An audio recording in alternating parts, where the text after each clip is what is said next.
pour votre participation à ce webinaire consacré au système d'acquisition dynamique.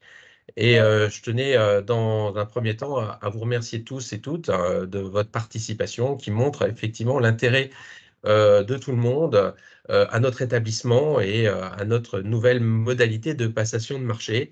Et je vous remercie beaucoup pour votre participation. Ce webinaire a lieu parce qu'effectivement, le CHU de Nancy s'est lancé dans une nouvelle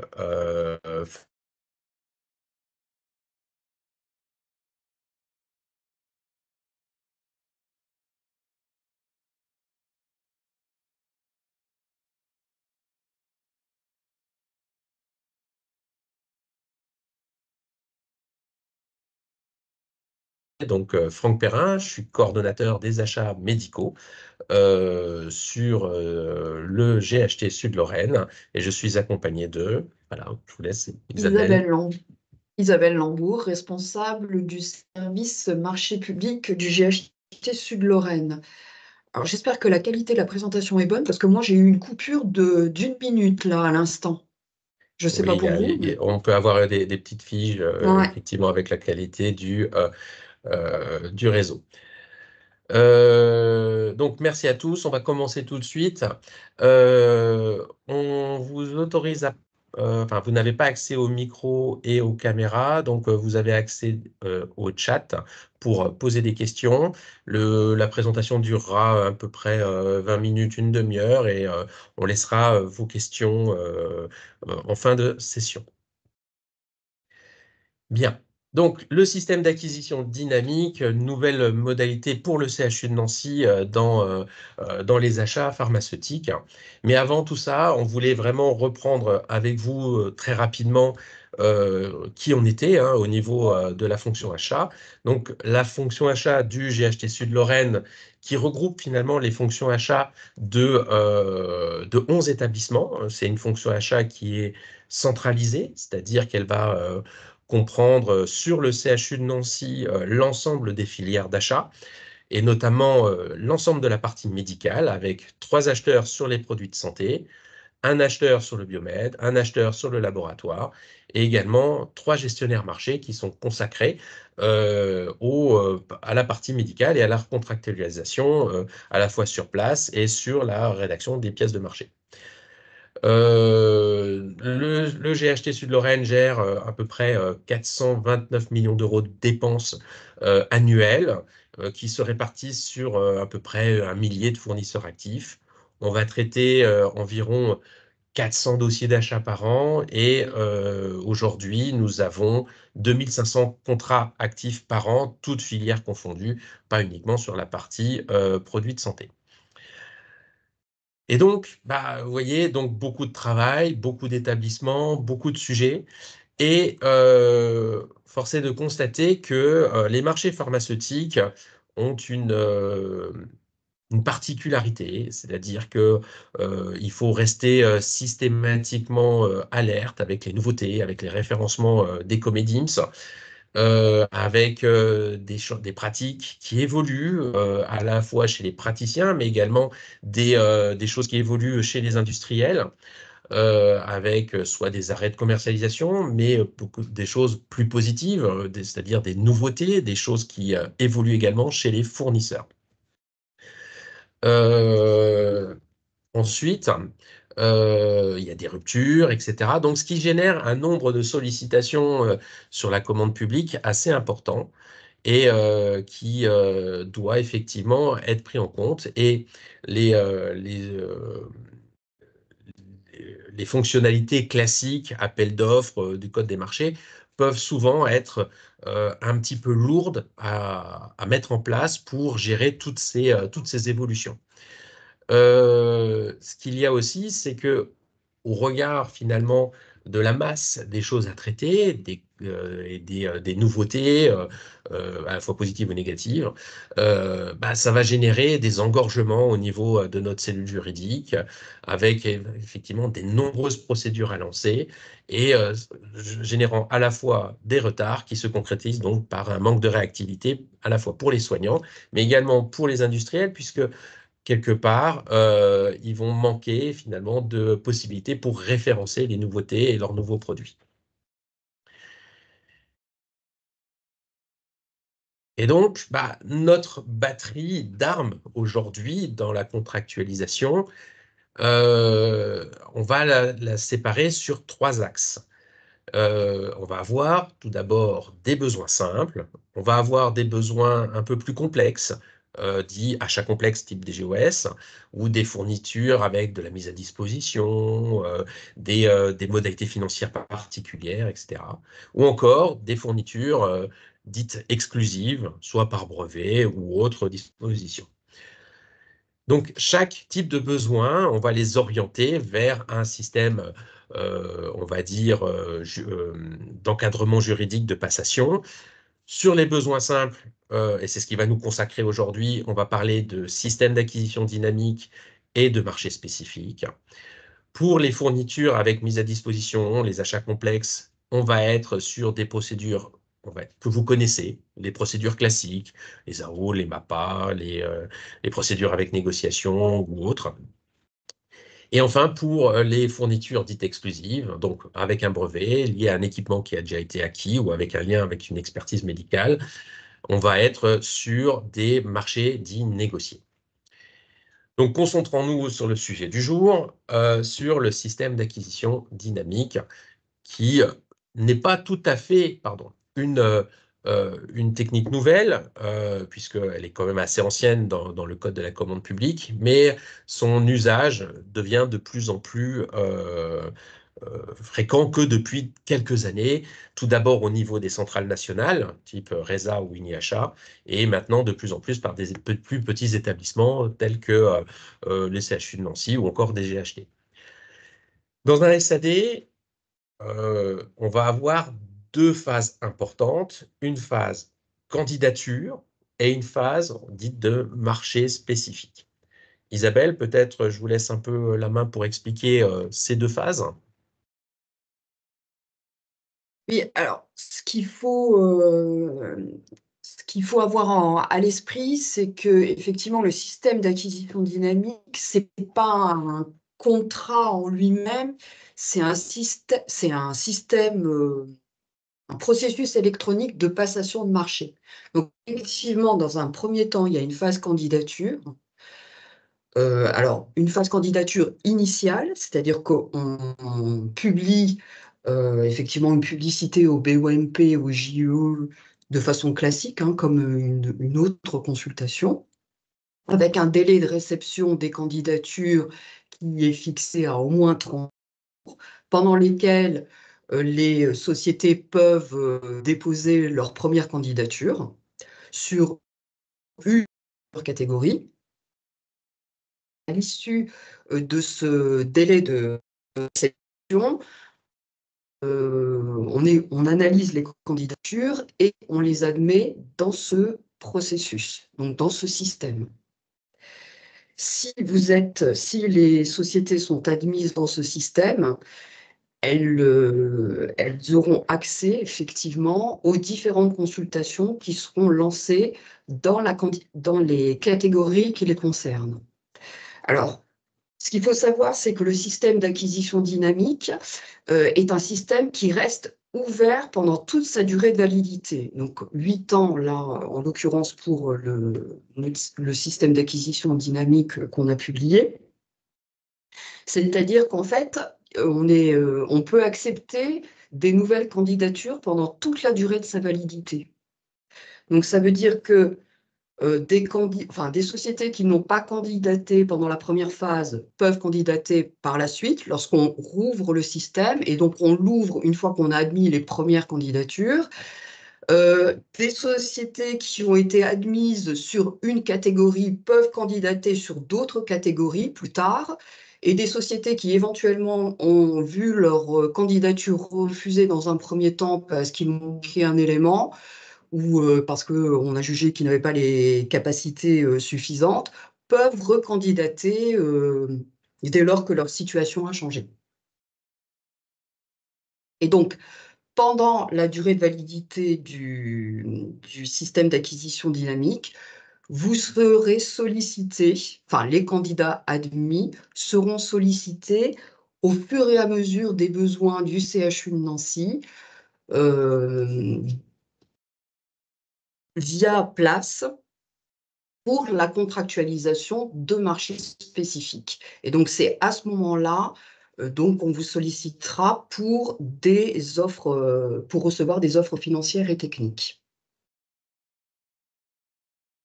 Et donc, pour rebondir, hein, donc, là, Je vois son montant. issu de la première phase initiale, on va commencer à lancer les premiers marchés spécifiques, un MSP1 par exemple, et en même temps que le SAD va être réouvert, on va recevoir des nouvelles candidatures, et pendant cette phase de nouvelle réception de candidatures, à chaque fois, on va pouvoir relancer des marchés spécifiques particuliers en fonction des nouveaux besoins.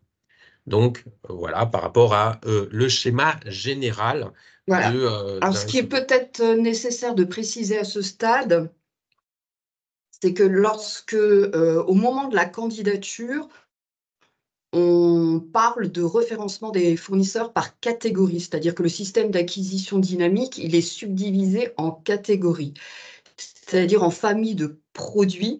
Et la notion de catégorie, elle se distingue de la notion de lot. En fait, les lots apparaîtront, enfin la notion de lot apparaîtra au moment des mises en concurrence pour les marchés spécifiques. C'est-à-dire qu'à l'intérieur des catégories, on vous sollicitera pour plusieurs lots.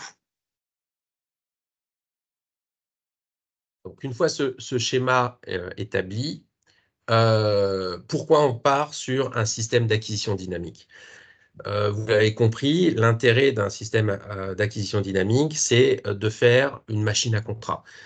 Ce système permet de produire des contrats de façon plus souple, puisque c'est une alternative effectivement qui va permettre effectivement euh, de figer la partie candidature pour tous les marchés spécifiques. Donc, on va faire des démarches administratives simplifiées. Donc, là où on va être un peu plus souple également, c'est que dans la partie, on va dire, ouverture du SAD, on ne va pas identifier des besoins précis à ce moment-là, on va identifier des catégories. Pour vous, fournisseurs, on ne va pas demander de tarifs, ni publics, ni particuliers. On va vous demander juste si vous êtes en capacité de répondre dans une catégorie et pourquoi vous êtes avec des éléments de preuve. On va également savoir comment standardiser les choses. On va avoir des cahiers des charges très standards, puisque le cahier des charges va être identique sur toute la durée du marché, enfin du système d'acquisition dynamique. Et bien sûr, l'objectif, c'est de ne pas attendre qu'un besoin, quand un besoin arrive, c'est de ne pas attendre le lancement d'une autre consultation qui serait plus large, donc 2, 3 ans qu'on doit attendre. Donc, c'est qu'on puisse tout de suite faire passer ce besoin dans ce système d'acquisition dynamique. Bien sûr, c'est un système qui est encore peu connu, pour lequel il y a peu de jurisprudence. Et comme je disais tout à l'heure, hormis les centrales d'achat, il y a peu d'intérêt pour les établissements dits adhérents des centrales d'achat pour rentrer dans leur système d'acquisition dynamique. Il y a un intérêt pour celui qui le porte, puisqu'il va simplifier son processus interne. Donc, c'est pour ça que nous, au niveau du CHU de Nancy, on s'est lancé là-dedans. Donc, pour simplifier le processus interne à la fois pour nous et à la fois pour vous. Et donc, voilà, on découvre toutes les facettes de ce système d'acquisition dynamique au fur et à mesure qu'on avance. Quels sont nos objectifs? Donc, dans ce système d'acquisition dynamique, il comprend les marchés pharmacie de dispositifs médicaux. Et pour ça, on a voulu un périmètre très large qui englobait à la fois des dispositifs médicaux stériles, mais également des dispositifs médicaux implantables. On voulait que dans ce système, on puisse intégrer toutes les catégories de produits habituellement utilisés dans nos consultations, toutes sauf la particularité de la mise à disposition de machines, ou alors s'il y avait des dispositifs d'achat complexe, au sens DGOS du terme, hein, tout ce qui est value-based procurement ou autres contrats d'objectifs, ne sont pas dans ce système d'acquisition dynamique ou dans ces marchés spécifiques, puisque l'intérêt de ces marchés, c'est que on soit sur des choses simples pour nous, mais simples pour vous également, c'est-à-dire qu'on ait une référence, un prix. Et donc, à ce moment-là, c'est simple à définir. Donc, ça sera pour toutes les procédures internes de produits qu'on considère comme des consommables pour la pharmacie, qui seront intégrés dans le SAD. Et hors exclusivité, c'est le schéma que je vous ai montré tout à l'heure.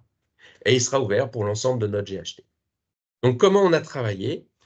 Donc, vous voyez, on a créé un petit tableau qu'on a présenté dans le système d'acquisition dynamique en numérotant les catégories de 1 à 34. Et ces catégories, on a souhaité les travailler pour essayer de les faire les plus simples possibles, de manière à ce qu'il n'y ait pas de questionnement sur savoir quel produit rentrait dans quelle catégorie. Et pour ça, on s'est attaché à prendre une classification qui existe aujourd'hui, qui est la nomenclature NCHFS, qui définit l'appartenance d'un produit à telle ou telle catégorie.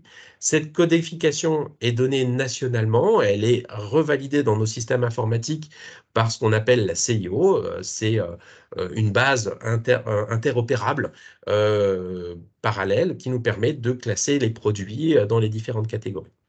Donc, à ce moment-là, vous avez donc une catégorie sur laquelle on a décrit effectivement le code NCHFS associé. Donc, pour la catégorie 1, c'est la 18.181, dont le libellé de cette catégorie est finalement des dispositifs médicaux consommables généraux pour perfusion. Et pour vous donner un peu plus de visibilité, parce que des fois les libellés de catégorie ne sont pas si simples que ça ou un peu vagues, on a essayé de vous donner des exemples de façon un peu plus concrète de ce qui pourrait rentrer dans cette catégorie, mais ce sont des exemples non exhaustifs. Vous avez la possibilité, du moment que votre produit est classé dans la 1881, on lancera ce produit dans cette catégorie-là. Ce qui est clair aussi, c'est qu'on est sur de l'automatisation avec un système d'acquisition dynamique.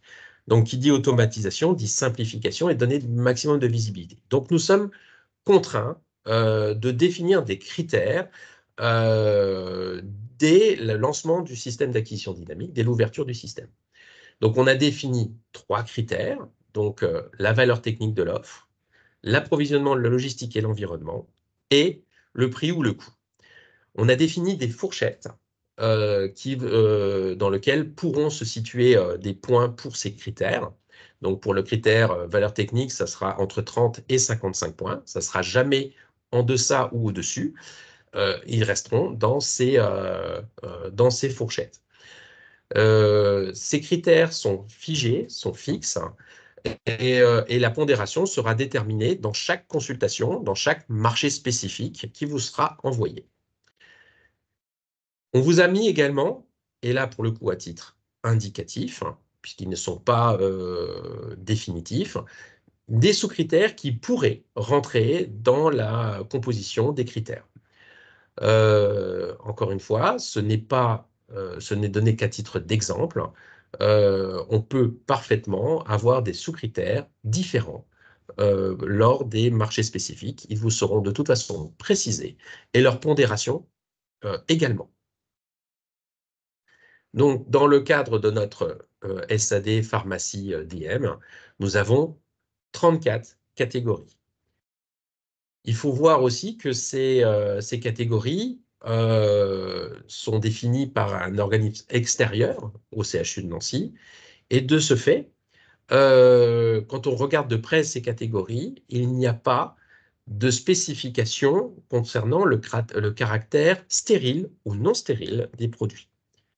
Donc, en ouvrant les catégories telles que nous l'avons fait, il est donc possible, sur ces catégories, de candidater également avec des produits non stériles si le lot qu'on publiera dans le marché spécifique le précise. Donc ainsi, on a un SAD qui comprendra du dispositif médical stérile, du DMI et du dispositif médical non stérile. Je vais laisser Isabelle pour la phase candidature. Donc, pour votre dossier de candidature, on vous demande de remettre un certain nombre de pièces.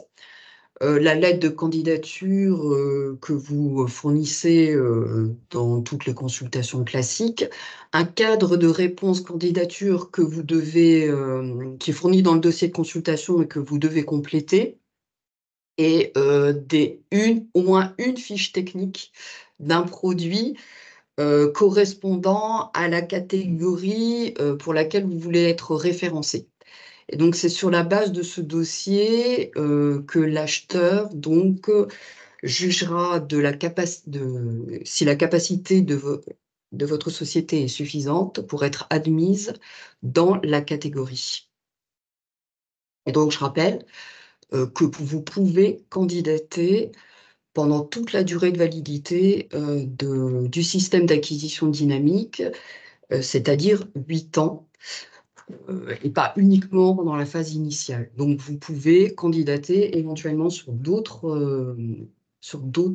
catégories que celles sur lesquelles vous avez déjà candidaté.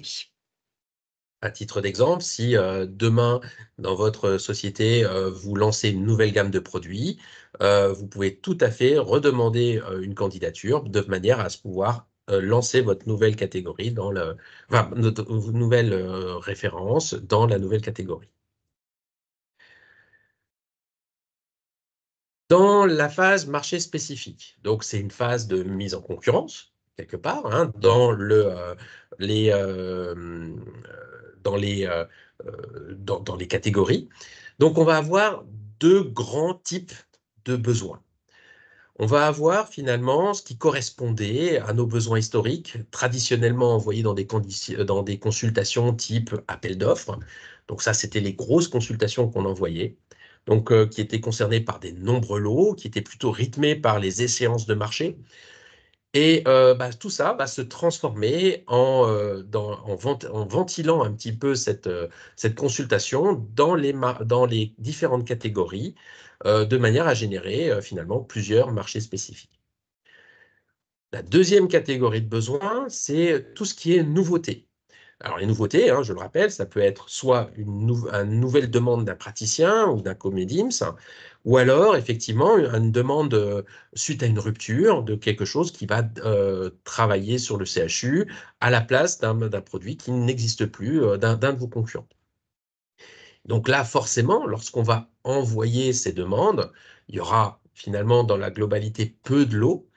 Et là, ça va être dès que le besoin apparaît, et autant de fois que nécessaire. On va donc, du coup, nécessaire de lancer un marché spécifique. L'enjeu est bien de coller avec un maximum de besoins des praticiens, avoir un maximum de réactivité. Attention, tous ces besoins sont donc en concurrence systématiquement dans la catégorie concernée. Et donc, qui dit concurrence dit publicité. Et donc, on va envoyer ce besoin dans la catégorie, dans les catégories concernées, et on va vous laisser un délai pour répondre à cet appel d'offres. Ce marché spécifique qui va être lancé, donc du coup, aura un délai minimum, et ça c'est le minimum légal, de 10 jours. C'est-à-dire que sur un besoin urgent, je peux descendre ce délai de remise des offres à 10 jours. Par contre, dans la pratique, surtout lorsqu'il y a des nombres lots, on peut être amené à augmenter le délai de réponse jusqu'à des délais de 30 jours ou plus, hein, voilà, ça sera vraiment précisé dans le marché spécifique qu'on va relancer. Les offres comme classiquement, hein, vont être on va utiliser les suites pharmatiques, donc avec Eurydice ou Helios Web pour la partie fournisseur. Pour la partie CHU de Nancy, nous, on va utiliser Epicure, qui va générer un fichier CMP et on va vous demander de remplir un fichier CRY pour nous le renvoyer. Donc, ça reste très similaire à ce que vous avez l'habitude de faire, sauf qu'effectivement, on va éclater une procédure. Ainsi, une procédure générique qui va concerner plusieurs lots, potentiellement plusieurs centaines de lots, va être répartie par catégorie. Ainsi, par exemple, là, les lots 1 à 6 qui sont affectés à la catégorie 1 vont être envoyés uniquement aux fournisseurs qui font partie de cette catégorie. Les fournisseurs qui font partie de la catégorie 6, eux, ne recevront que les lots 7 à 13, et ceux de la catégorie 12 ne recevront que le lot 14. Donc, puisque la procédure initiale, notre ancienne AO, qui peut concerner plusieurs nomenclatures NCHFS, donc doit être ventilée dans les différentes catégories. Donc, c'est là où, effectivement, on peut vous solliciter que pour un lot qui va avoir un numéro peut-être un peu baroque, hein, parce qu'on va avoir un lot 32 ou un lot 136, mais qui est affecté à une seule catégorie, donc un seul lot. Je vais laisser peut-être Isabelle parler du dossier de consultation. Donc, à la survenance de besoin, donc, vous serez invité à concourir pour une mise en concurrence. Donc, le dossier de consultation sera toujours constitué de la même façon. Donc, avec le CCAP et le CCTP qu'on vous a déjà communiqué, donc que vous connaissez déjà. Éventuellement, on pourra le compléter avec un CCP s'il est nécessaire d'apporter des précisions techniques sur les produits attendus, ou si on souhaite apporter une dérogation au CCAP ou au CCTP, tel qu'on l'a prévu initialement dans le CCAP. On a prévu qu'on pouvait éventuellement déroger sur certaines clauses du CCAP. Vous recevrez aussi donc toutes les informations nécessaires dans la lettre de consultation. Donc, bon, évidemment, l'objet de la consultation, la catégorie concernée, les échéances de la consultation, donc date limite de réception des offres et la date de début d'exécution du marché et la durée d'exécution du marché. Donc, on vous précisera dans la lettre de consultation les fourchettes, enfin plutôt la pondération des critères et des sous-critères, et si on souhaite que vous fournissiez des échantillons et comment se dérouleront les tests le cas échéant. Donc, on joindra également au dossier de consultation des annexes, tels que donc les comptables assignataires concernés par le marché, les lieux de livraison, les dates d'envoi des échantillons et évidemment le cahier des lots concernés par cette consultation. On joindra également, ce n'était pas le cas dans les premières consultations, mais à l'avenir on le fera, on joindra également l'acte d'engagement pré-rempli. Donc, je vous rappelle que vous serez invité à concourir à chaque fois uniquement dans le cadre d'une catégorie. Donc, il y aura autant de consultations que de catégories.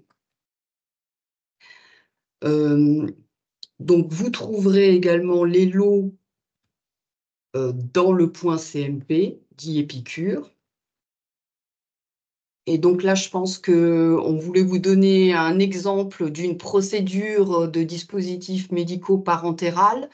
Donc, historiquement, c'était une procédure qui était allotie, donc qui comportait 162 lots. Donc, elle concerne 9 catégories de notre système d'acquisition dynamique. Donc, ça veut dire qu'elle fera l'objet d'au moins une consultation dans chacune de ces catégories. Et probablement plusieurs consultations, puisque on est susceptible de lancer des consultations au fur et à mesure de nos besoins. Donc voilà un petit peu ce qu'on voulait vous dire sur le système d'acquisition dynamique du CHU de Nancy. Donc l'objectif maintenant, c'est de pouvoir répondre aux questions qui ont été déposées sur le chat. On va se prendre à peu près une vingtaine de minutes pour essayer d'y répondre. J'ai vu qu'il y avait pas mal de questions qui ont déjà été déposées. Donc on va essayer de les reprendre depuis le début. Alors, comment savoir à l'avance dans quelle catégorie de la phase candidature seront publiés les lots des marchés spécifiques? Euh, En fait, je pense qu'il faut travailler de façon différenciée. C'est-à-dire, il ne faut pas regarder les marchés spécifiques, mais plus faire référencer votre société dans les catégories qui peuvent être, enfin, qui correspondent aux produits que vous vendez. Et à ce moment-là, quand nous, on aura un besoin, on sollicitera l'ensemble de la catégorie. Et soit vous êtes concerné parce que vous le vendez un produit qu'on attend, à ce moment-là, vous répondrez au marché spécifique, soit vous ne répondrez pas parce que vous n'êtes pas concerné par le lot qu'on vient de proposer. Isabelle, n'hésitez pas à Oui, oui. rebondir hein, s'il y a des besoins. Lors de dernier SAD, j'ai constaté lors du dépôt de mon offre que le lot 115 n'était pas indiqué dans la liste des lots. Aussi, j'ai dû répondre sur le lot 67, sinon je ne pouvais pas déposer mon offre. J'ai pourtant suivi le lien d'accès. Alors, le lot 115 et le lot 67 n'étaient peut-être pas dans la même catégorie. Ce qui fait que si votre société n'a pas été référencé sur la catégorie du lot 115, vous n'aviez pas la possibilité, effectivement, de candidater dessus. Par contre, votre société étant référencée sur le lot 67, vous avez pu répondre. Donc, faites très attention. Donc, il faut que vous puissiez référencer votre société sur les catégories sur lesquelles vous pouvez vendre des produits. Alors, on va essayer d'être un petit peu attentif en regardant par rapport à ce qui est connu par nos acheteurs au niveau de la direction achat pour voir si classiquement les candidats qui pourraient répondre à un appel d'offres sont bien référencés dans la catégorie, ce qui nous amène des fois à rappeler certains fournisseurs en disant faites bien attention, inscrivez-vous dans le SAD sur telle et telle catégorie. Par contre, il faut bien faire attention. Une fois que le marché spécifique est lancé, on ne peut plus rattraper une candidature. C'est-à-dire que j'ai lancé mon marché spécifique avec 3 lots dedans, qui s'appelle le marché spécifique numéro 2. Dedans, vous n'étiez pas référencé dans la catégorie. Si vous, en urgence, vous essayez de rattraper la candidature, vous ne pourrez pas candidater sur ce MSP numéro 2, mais sur les MSP suivants.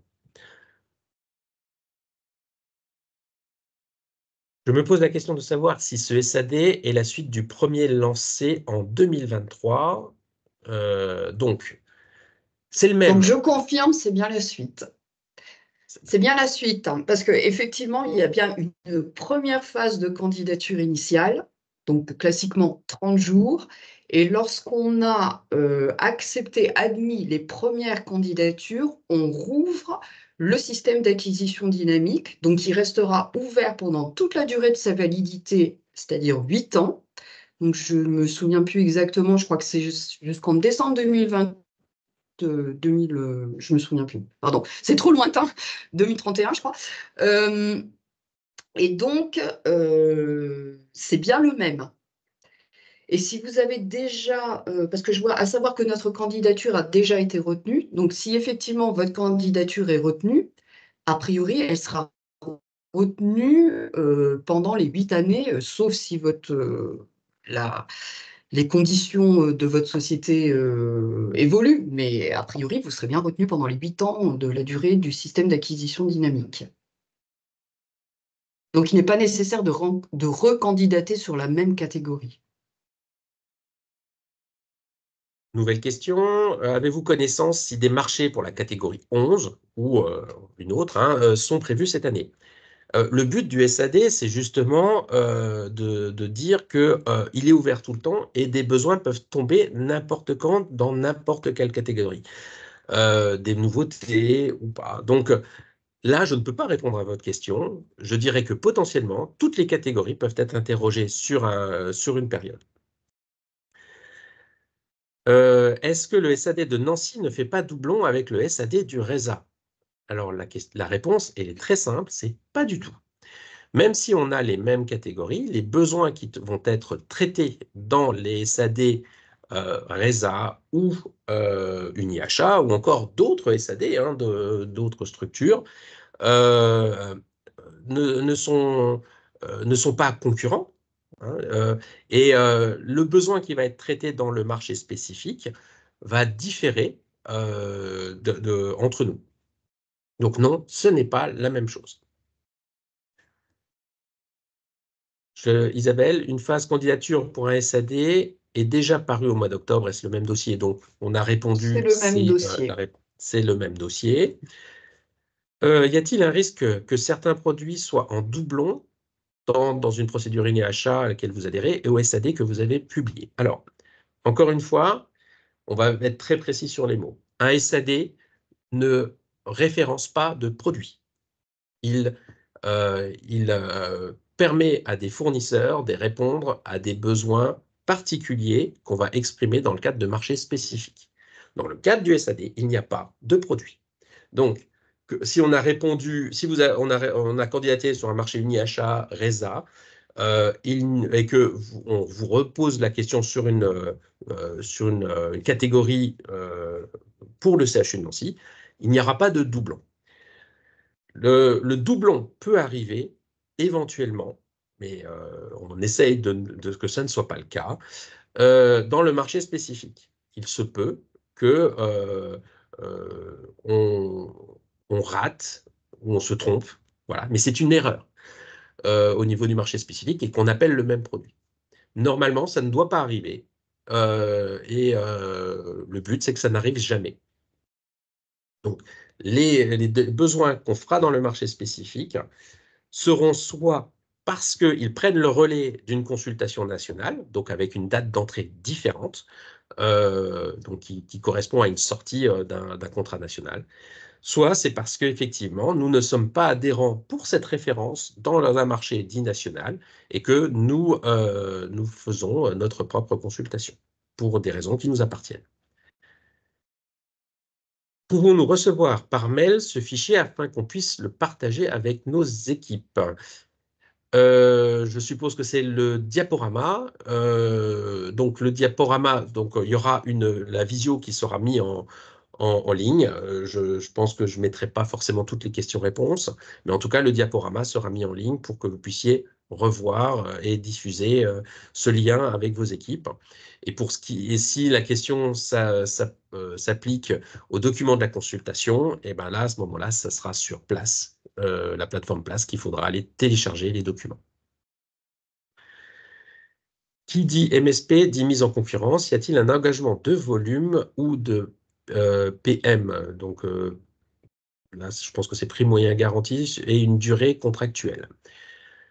Euh, alors, Alors, le Isabelle. marché spécifique, en fait, le marché spécifique, il prendra la forme d'un contrat classique. Donc, ça sera, on a prévu que ce soit des accords cadres à bon de commande.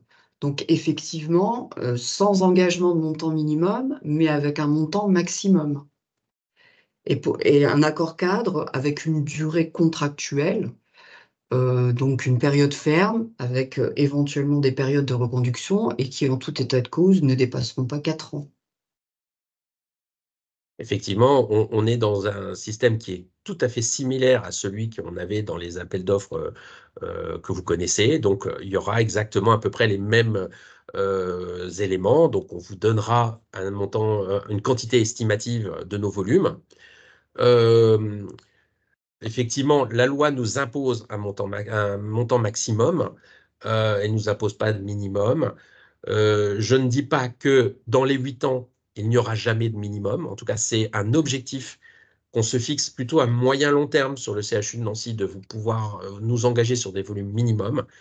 Aujourd'hui, à l'heure actuelle, les conditions ne sont pas remplies pour que je puisse m'engager sur des montants minimums, mais c'est un objectif qu'on a. Et il y a une durée contractuelle, comme Isabelle vient de le mentionner, donc ça sera maximum 4 ans et ce sera précisé dans le marché spécifique.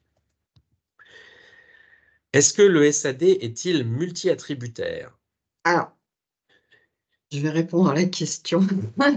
Alors, le SAD, il convient de distinguer le SAD peut-être de l'accord cadre.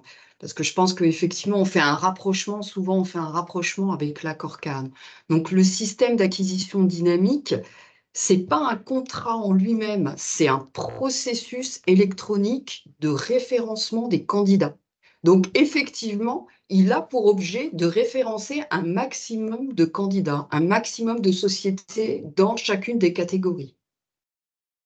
Mais il n'est pas multi-attributaire au sens accord cadre. Donc, je rappelle que la grande différence justement entre l'accord cadre multi-attributaire et le SAD, c'est que le SAD reste ouvert pendant les 8 années et donc il reste ouvert à des nouvelles candidatures, contrairement à un accord cadre multi-attributaire qui, lui, est figé. Autre question, le descriptif catégorie est très large, pas évident pour le fournisseur de bien repérer ses produits dans les catégories. Je peux comprendre, effectivement. Donc, c'est pour ça qu'on a essayé de donner un maximum d'indications. Les indications sont, d'une part, dans les exemples qu'on a pu donner, même s'il ne reste pas exhaustif. Après, vous avez le code de la nomenclature DGOS, NCHFS. Vous avez plusieurs bases publiques que vous pouvez télécharger sur différents sites, y compris la DGOS, pour essayer de cibler les choses et de les orienter. À partir de là, je pense que vous avez les éléments pour savoir si vous êtes concerné ou pas par cette catégorie.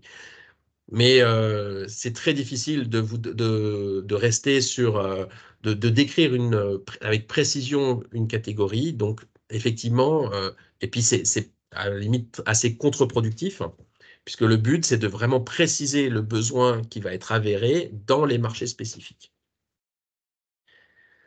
Les marchés en cours ne sont pas arrêtés suite à ce SAD. Non, ils ne sont pas arrêtés pour la simple et bonne raison que ce sont deux notions différentes. Le SAD, c'est un mode de procédure. C'est une procédure, c'est un système qui nous permet de référencer des fournisseurs sans les produits. Et les marchés en cours, ce sont des contrats qui ont des dates d'échéance. Quand on utilise le SAD, on va faire des marchés spécifiques qui vont déboucher sur également la contractualisation de contrats qui prendront la suite des marchés en cours.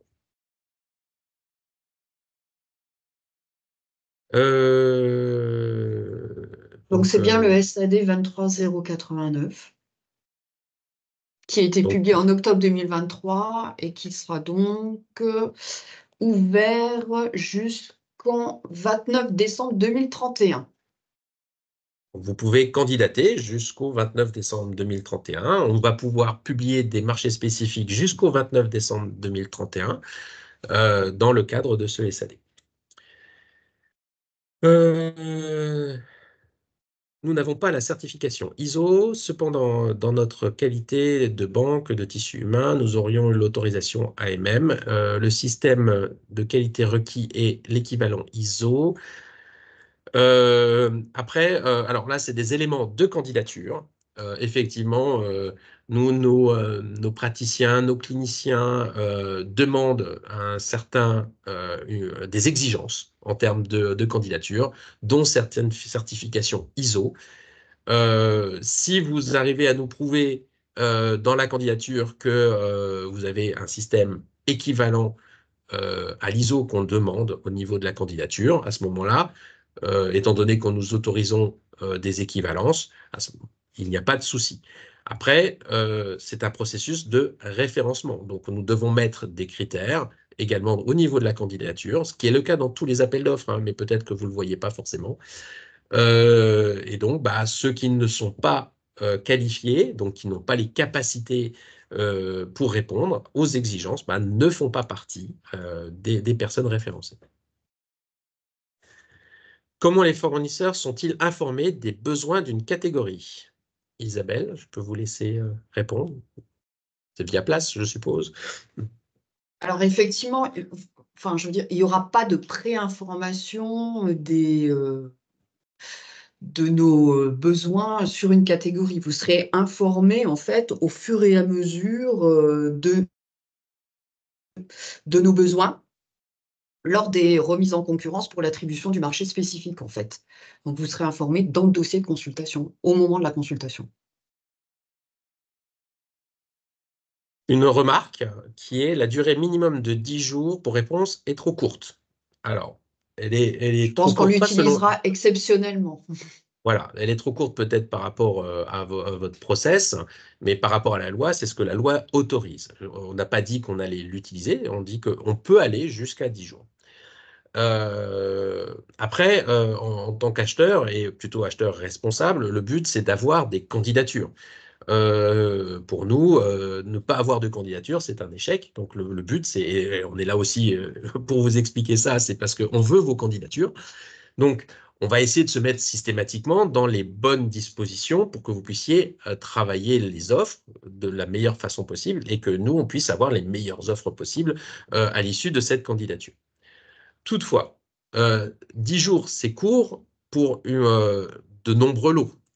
Euh, Maintenant, si on a besoin en urgence ou assez rapidement d'une seule référence, on est un peu sur un système qui correspond peu ou prou à une demande de prix qu'on faisait historiquement de façon non cadrée, qu'on pouvait vous envoyer comme ça. Là, on pourrait faire presque la même chose, c'est-à-dire une demande de prix. Moi, je la lance dans le système d'acquisition dynamique. Je peux donner peut-être 15 jours au fournisseur au pluriel pour répondre et je reçois et je peux contractualiser tout de suite ce qu'on peut pour dépanner ou autre. Donc ça dépend. Voilà, si on a une seule référence, je pense que 10 jours, 15 jours, ça peut être jouable. Par contre, effectivement, si on est dans le cadre d'une procédure historique qui était formalisé, hein, avec de nombreux lots, à travailler sur le terrain, à aller voir effectivement des prescripteurs, à vraiment comprendre l'objet. Donc là, de toute façon, le but n'est pas de déroger et d'aller sur ces 10 jours, puisqu'effectivement, ça ne correspond pas à l'objet de ce qu'on veut faire. Et donc là, on irait plutôt vers des délais un peu plus classiques, type 30 jours. Quel est l'avantage pour vous de procéder à un SAD et au marché spécifique au lieu d'un appel d'offres traditionnel? Eh bien, c'est la réactivité, le gain, la standardisation des besoins et la souplesse qui peuvent être données d'un point de vue organisationnel et administratif. La phase candidature, on l'a fait qu'une seule fois, au lieu de la faire à chaque appel d'offres. Après, ça va très vite, puisque les cahiers des charges sont tout à fait standardisés. Donc, c'est pour travailler de façon standardisée et de façon, on va dire, mécanique sur les besoins. Il y a quelqu'un qui a levé la main, n'hésitez pas à mettre les questions dans le chat plutôt, puisque vous n'avez pas le droit dans la partie webinaire à la parole. Je suis désolé, au micro. Pour les lots, on peut être sollicité sur des lots d'une catégorie pour laquelle nous avons candidaté, mais qui ne correspond pas à nos produits. C'est vrai. Nous ne pouvons pas le voir avant de télécharger le DCE et ensuite nous sommes relancés pour répondre alors que nous ne pouvons pas répondre. Alors c'est vrai que la subdivision en catégories, c'est une grande famille de produits. Donc, et effectivement, après, dans le cadre d'un marché spécifique, on cible plus particulièrement nos besoins. Donc, à l'intérieur des lots, et effectivement, tous les candidats admis dans une catégorie ne pourront pas répondre à notre besoin particulier spécifié dans le lot. Alors, effectivement, vous pourrez le constater au moment où vous consulterez le dossier, mais a priori, on ne vous relancera pas pour répondre, je vous rassure. On a procédé comme ça peut-être dans le tout premier, effectivement, parce Oui. que on a constaté qu'il y avait beaucoup de questions, il y avait beaucoup d'interrogations et que les gens ne savaient pas comment se positionner. Et ce qui fait aussi qu'on fait ce webinaire aujourd'hui pour mieux vous convaincre et vous expliquer comment on travaille. Et, Oui, pardon, Isabelle? et il est prévu, hein, de toute façon, dans le système d'acquisition dynamique, vous n'avez pas l'obligation de répondre. Lorsque vous êtes sollicité dans une consultation, je veux dire, c'est pas, par exemple, c'est pas comme un accord cadre multi-attributaire où parfois vous pouvez avoir l'obligation de répondre. Là, c'est pas le cas. Alors, il y a plusieurs questions qui correspondent grosso modo à ce qu'on a déjà dit sur les délais.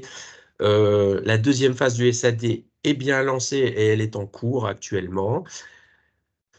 J'arrive à une question. Avons-nous tout intérêt à candidater sur une liste exhaustive de catégories afin de disposer d'un maximum de lot potentiel? Alors, je dirais que vous êtes complètement libre de faire ce que bon vous semble.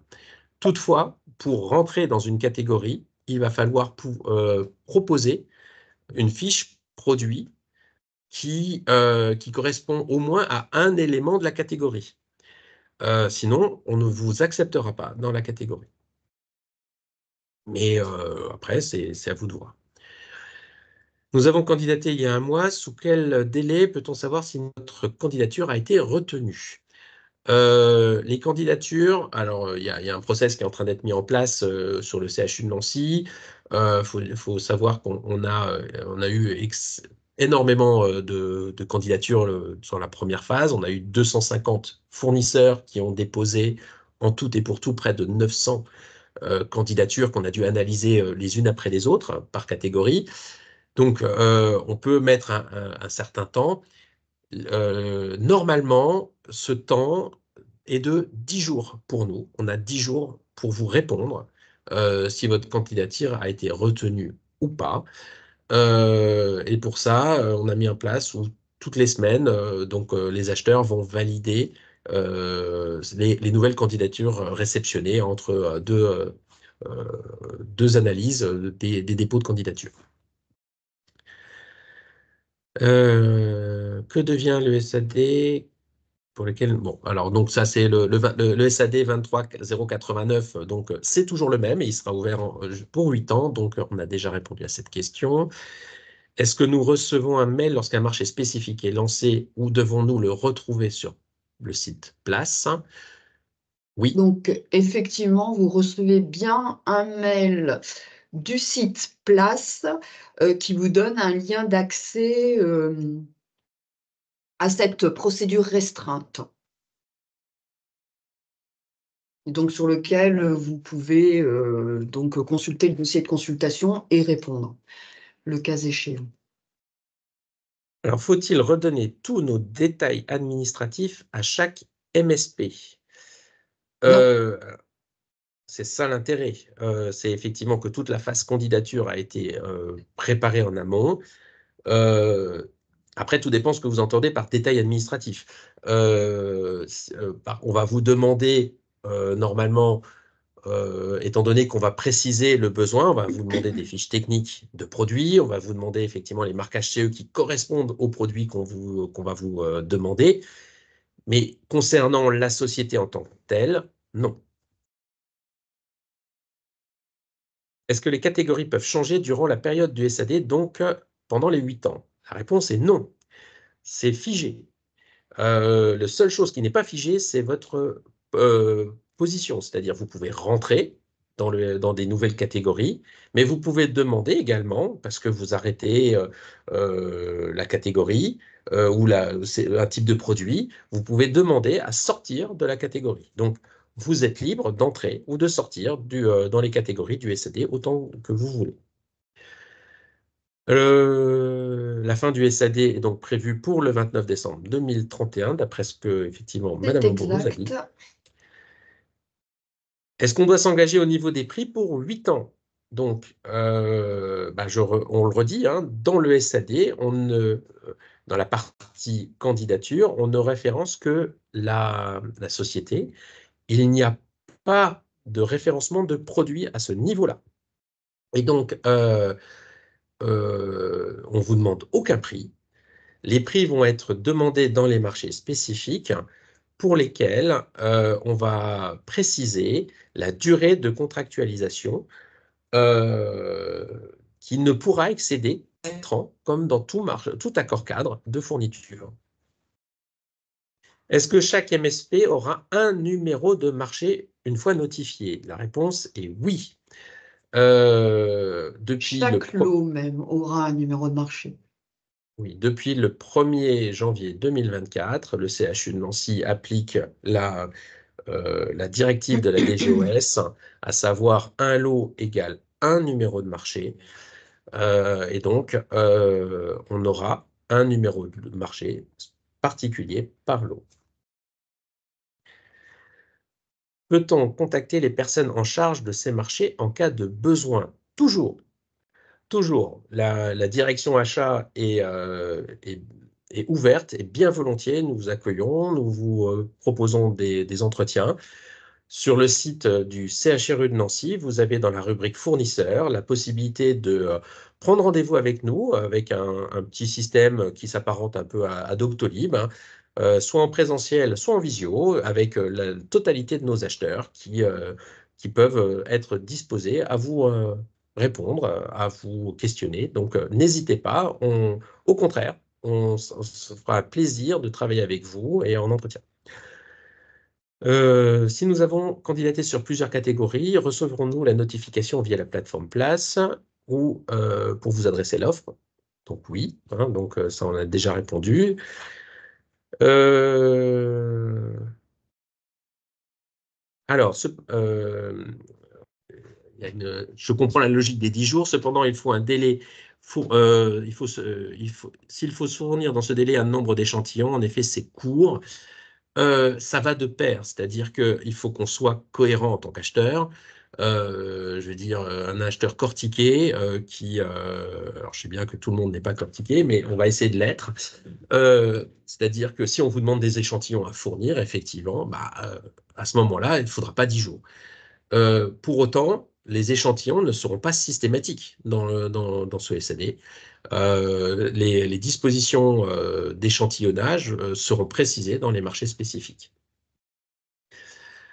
Euh, alors, l'heure avance, je vais prendre encore quelques questions. Je regarde, notre candidature a déjà été acceptée. Nous pouvons maintenant candidater dans une autre catégorie. La réponse est oui, on peut candidater dans les autres catégories. Au contraire, vous êtes les bienvenus, parce qu'effectivement, notre but, c'est qu'un maximum de fournisseurs soient dans un maximum de catégories, en tout cas les catégories qui leur correspondent, pour qu'on puisse avoir un maximum et les meilleures offres possibles. Est-ce qu'il y a une période de silence où nous ne pouvons pas contacter les pharmaciens? Comment savoir où nous en sommes si nous ne pouvons pas faire les démarches pour proposer nos produits? Alors, en aucun cas, il n'y a d'interdiction de quoi que ce soit. Euh, Lorsqu'effectivement vous souhaitez proposer des produits ou faire des démarches de sollicitation des pharmaciens, voyez avec eux s'ils sont en capacité de vous recevoir.